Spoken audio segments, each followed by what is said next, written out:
Assalamualaikum warahmatullahi wabarakatuh. Pada video kali ini mengisahkan tentang Bilal bin Rabah, orang pertama yang mengumandangkan azan. Sebelum melanjutkan menonton video ini, mari bangun channel ini dengan menekan subscribe dan like, juga lonceng notifikasinya agar menjadi sarana dakwah dan amal jariah buat kita semua. Amin amin ya rabbal alamin. Al-Kisah. Bilal bin Rabah adalah seorang budak berkulit hitam yang terkenal akan keimanan dan ketauhidannya. Ia tercatat sebagai orang yang pertama kali mengumandangkan azan dalam sejarah. Bilal bin Rabah lahir di daerah As-Sarah sekitar 43 tahun sebelum Hijriah 578 Masehi. Ayahnya bernama Rabah, sedangkan ibunya bernama Hamamah, seorang budak wanita berkulit hitam yang tinggal di Mekah. Sebagian orang memanggil Bilal dengan sebutan Ibnu Saudah atau putra wanita hitam. Bilal dibesarkan Ummul Qura, Mekah. Saat ayahnya meninggal, ia diwariskan kepada Umayyah bin Khalaf, seorang tokoh penting kaum kafir dari kaum Quraisy. Bagaimana kisah perjuangan Bilal bin Rabah memeluk agama Islam? Kisah Bilal bin Rabah disebutkan dalam buku Bilal bin Rabah, pengumandang seruan langit oleh Abdul Latif. Bilal bin Rabah hidup di masa jahiliyah, di mana orang-orang masih menganut agama nenek moyangnya, yaitu menyembah berhala. Hingga suatu hari sampai ke telinga Bilal kabar tentang Nabi Muhammad SAW yang membawa ajaran agama Islam. Orang-orang Mekah banyak yang membicarakan Rasulullah, tak terkecuali Umayyah bin Khalaf.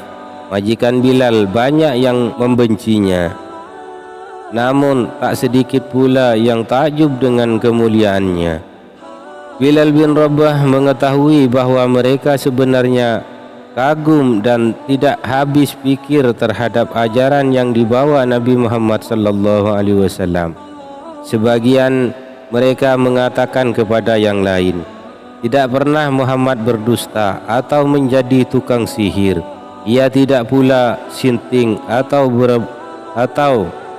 berubah akal. Namun kita terpaksa menuduhnya demikian untuk membandung orang-orang yang berlomba-lomba masuk agamanya. Kebencian kafir Quraisy saat itu justru semakin meyakinkan Bilal. Ia yakin bahwa agama yang dibawa Nabi Muhammad adalah sebuah kebenaran yang hakiki. Hingga akhirnya ia menjumpai Rasulullah dan menyatakan dirinya untuk masuk Islam. Dan ia pun termasuk ke dalam golongan orang-orang pertama kali masuk Islam. Setelah itu, berita rahasia keislaman Bilal bin Rabah tercium dan beredar di kalangan kafir Quraisy, termasuk Umayyah bin Khalaf. Mendengar budaknya masuk Islam, Umayyah sangat marah. Bilal bin Rabah kemudian disiksa oleh Umayyah tanpa henti. Leher Bilal diikat dengan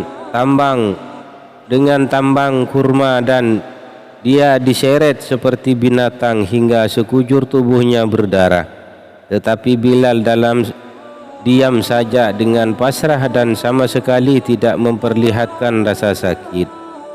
Di siang hari yang sangat panas, Bilal bin Rabah disiksa tanpa diberi makan dan minum.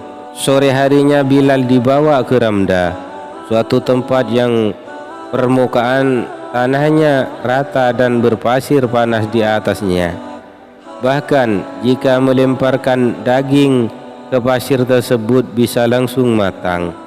Bilal bin Rabah oleh majikannya dilentangkan, kemudian di atas dadanya diletakkan batu besar dan berat sehingga sulit baginya untuk bergerak.